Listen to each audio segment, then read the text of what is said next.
بھارت کے خلاف پاکستان کی بے مثال فتح کا 1 سال مکمل ہو گیا۔ مارکہ حق میں دشمن کے خلاف عظیم فتح کو 1 سال مکمل۔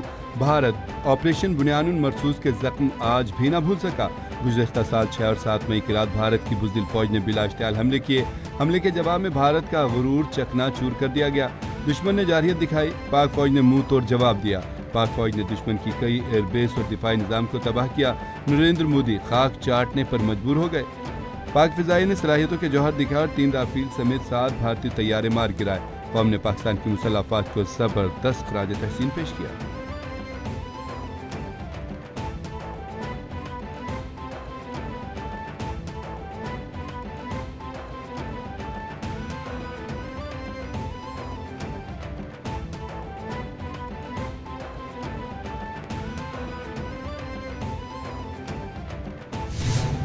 Pakistan Air Force maintain a strong defensive counter-air posture through launching of multiple CAP day in and out.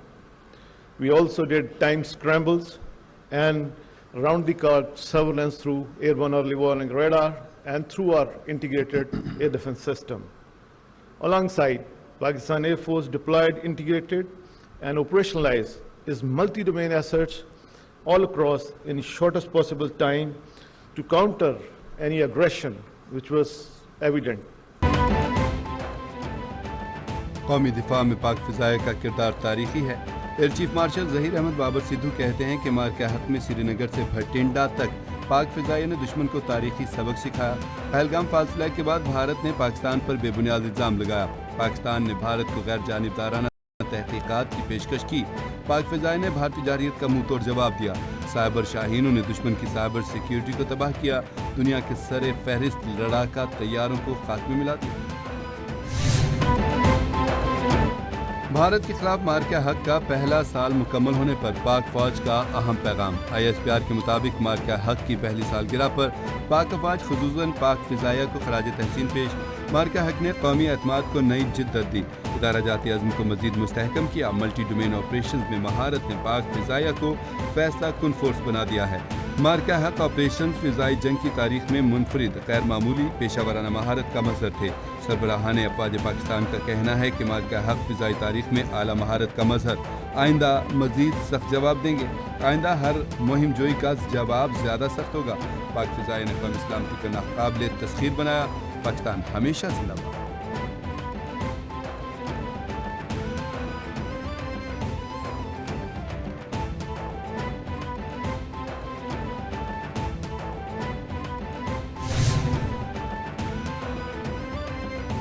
مارکہ حق کا 1 سال مکمل ہونے پر ISPR کی جانب سے اہم پریس کانفرنس دوپہر 2 بجے ہوگی۔ DG ISPR کے ہمراہ پاک بحریہ اور پاک فضائیہ کے سینئر افسران بھی ہوں گے۔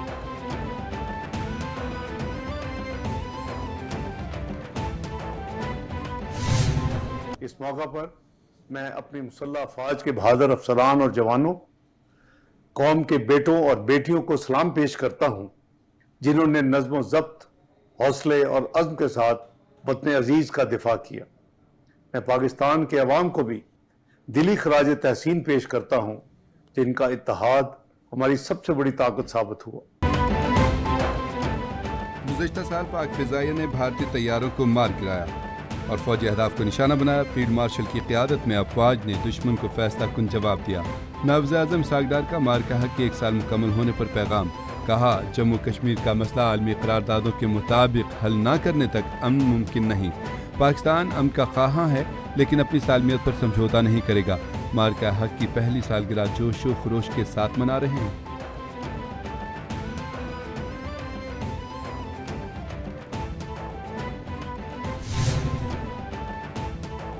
وزیراعظم شہباز شریف کا 1 روزہ دورہ گلگت بلتستان۔ وزیراعظم سے گورنر اور نگراں وزیر اعلیٰ گلگت بلتستان کے الگ الگ ملاقاتوں میں گلگت بلتستان کے ترقیاتی منصوبوں اور امن و امان پر گفتگو۔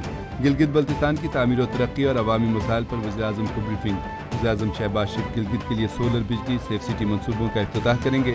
4 دانش سکولز کا سنگ بنیاد، لیپ ٹاپ اسکیم، یوتھ بزنس اور ایگری لون اسکیم کا افتتاح بھی کریں گے۔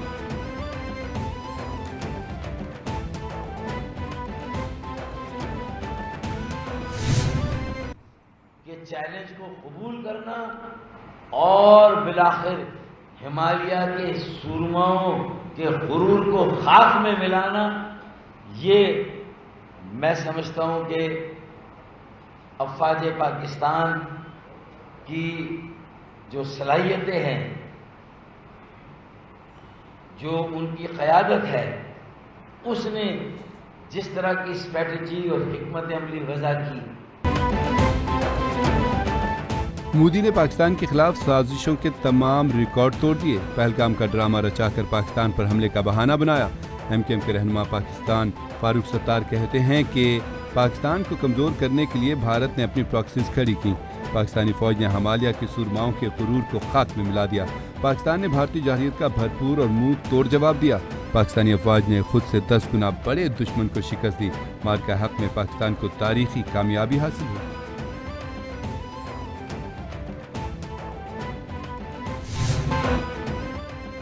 آپریشن سندور کی آڑ میں خام خیالی پر مبنی بھارتی کرنل صوفیہ قریشی کی پریس کانفرنس کا پردہ چاک۔ پہلگام فاسٹ فلیگ کو بنیاد بنا کر اور دہشت گردی کا بے بنیاد بیانیہ گھڑ کے گزشتہ سال بھارت نے پاکستان پر حملہ کیا۔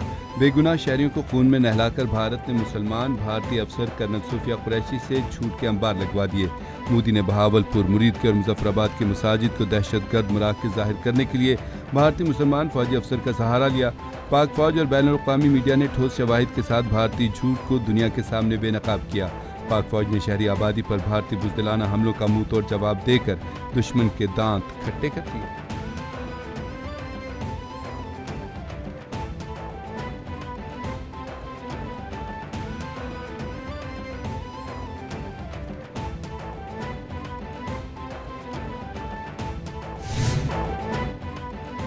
مارکہ حق کی تاریخی فتح، بلوچ عوام جوش و جذبے سے سرشار۔ پاک فوج کی بھرپور ستائش۔ 1 سال مکمل ہونے پر بلوچستان سمیت ملک بھر کی عوام پاک فوج کو خراج تحسین پیش کر رہی ہیں۔ بلوچ شہریوں نے کہا کہ پاکستان نے گزشتہ سال بھارت کے رافیل طیارے گرائے، اس کا غرور خاک میں ملا دیا۔ امریکی صدر نے بھی بار بار تصدیق کی کہ پاکستان نے بھارت کے متعدد طیارے مار گرائے۔ پاکستان پرامن ملک ہے۔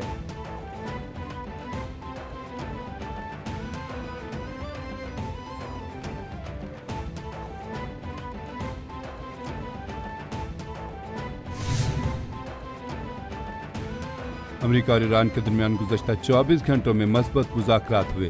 جنگ ختم ہونے کے امکانات زیادہ ہیں۔ امریکہ ایران کے ساتھ ڈیل کے قریب ہے۔ امریکی صدر ٹرمپ نے کہا ہے کہ امریکہ اور ایران میں معاہدے کے امکانات روشن ہیں۔ ایران جنگ کے خاتمے کے لیے امریکہ کی تجویز کا جائزہ لے رہا ہے۔ ایران کا ایٹمی ہتھیار حاصل نہیں کرنے دیں گے۔ ممکن ہے اگلے ہفتے چین کے دورے سے پہلے جنگ کے خاتمے کا معاہدہ ہو جائے۔ ٹرمپ کی ایران کو شرائط نہ ماننے پر ایک بار پھر بمباری کی دھمکی۔ ایران نے معاہدہ قبول کر لیا تو جنگ ختم اور آبناء ہرمز کھل جائے گی۔ معاہدہ قبول نہ کیا تو پہلے سے زیادہ اور شدید بمباری ہوگی۔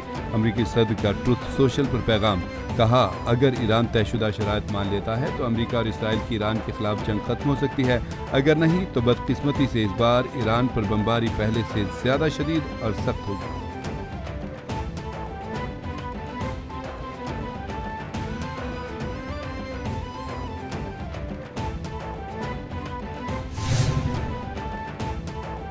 دشمن ایران کا اتحاد توڑنا چاہتا ہے۔ دشمن چاہتا ہے کہ ہم ہتھیار ڈالنے پر مجبور ہو جائیں۔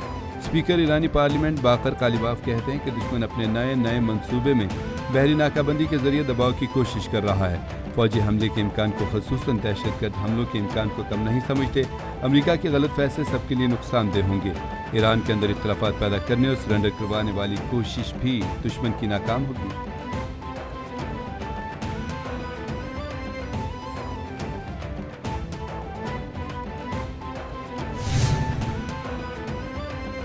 ایران اور امریکہ کے مذاکرات حساس مرحلے میں داخل۔ ترجمان ایرانی وزارت خارجہ اسماعیل بقائی نے تصدیق کر دی، کہا کہ واشنگٹن کے 14 نکاتی امن تجویز کا جائزہ لے رہے ہیں۔ حتمی موقف بعد میں سامنے لایا جائے گا۔ بذریعہ پاکستان فیصلے سے آگاہ کر دیں گے۔ امریکہ اور اسرائیل خطے میں عدم استحکام کا سبب بنتے ہیں۔ امریکہ اور اسرائیل اسلام کے دشمن ہیں۔ پروپیگنڈا، جھوٹے الزامات اور خود کو مظلوم ظاہر کرنا مسئلے کا حل نہیں۔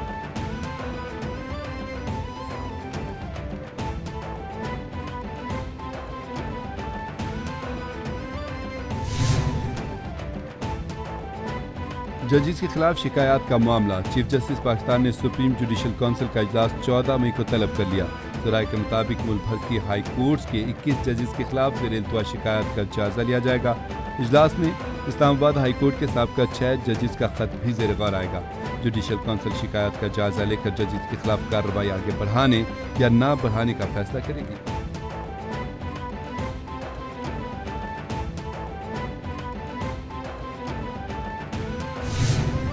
We believe that no city can prosper if it can't breathe. So that's our starting point when we started working on all of this. So the air quality, there was no air quality monitor in Punjab when we started off, and everything was calculated by international websites, and during the winter season only, there was no data to begin with, only anecdotal data was shared and was also reported. موسمیاتی تبدیلی جیسے challenges کا مل کر مقابلہ کرنا ہوگا۔ ماحولیاتی تحفظ کے لیے صوبے بھر میں کام ہو رہا ہے۔ پنجاب کا ایئر کوالٹی انڈیکس بہت بہتر ہوا ہے۔ پنجاب کی ہر تحصیل میں الیکٹرک بسیں چلائی جا رہی ہیں۔ وزیر اعلیٰ مریم نواز کے وی این کے مطابق اقدامات جاری ہیں۔ پنجاب میں اسپتالوں کی حالت کو بہتر بنایا گیا۔ صوبائی حکومت نے ماحولیاتی تحفظ کے لیے نمایاں اقدامات کیے۔ سینئر وزیر پنجاب مریم اورنگزیب کا تقریب سے خطاب۔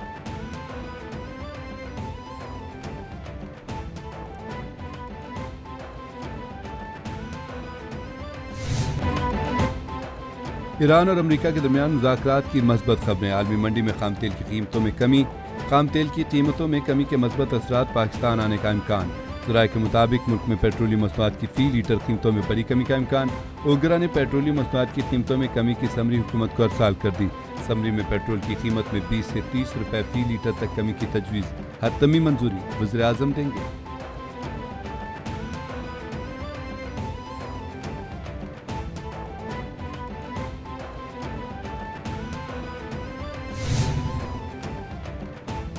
اسرائیل کی جانب سے جنگ بندی کے باوجود لبنان پر حملے جاری۔ مزید 13 لبنانی شہید ہو گئے۔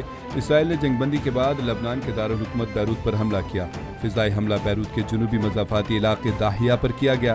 حملے سے آگ اور کم از کم ایک عمارت کو شدید نقصان ہوا۔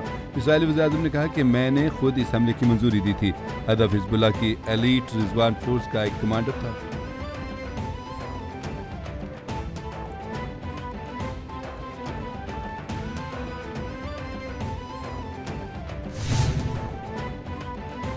شمالی کوریا نے جوہری ہتھیاروں کے عدم پھیلاؤ کے معاہدے پر دستخط کرنے سے انکار کر دیا۔ کورین میڈیا کے مطابق اقوام متحدہ میں شمالی کوریا کے مستقل نمائندے کم سونگ نے کہا کہ جوہری ہتھیاروں کے عدم پھیلاؤ کے معاہدے میں شامل نہیں ہوگا۔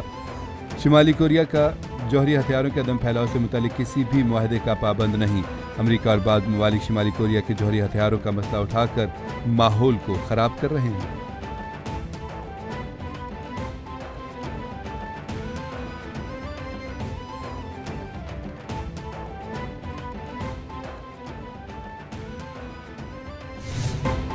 اور منی پور میں مودی حکومت کی سفاکیت عروج پر، عوام بدترین تشدد کا شکار۔ قابض بھارتی فورسز کے بڑھتے مظالم کے باعث مقبوضہ منی پور میں آزادی کی تحریکیں زور پکڑ گئیں۔ منی پور میں اپریل اور مئی 2026 میں بھارتی فورسز سے جھڑپوں کی وجہ سے حالات مزید کشیدہ۔ 7 اپریل کو بڑے پیمانے پر احتجاجی مظاہرے شروع ہوئے، جن پر بھارتی فورسز نے سیدھی فائرنگ کر دی۔ نہتے شہریوں پر فائرنگ سے 8 سے زائد افراد ہلاک ہوئے۔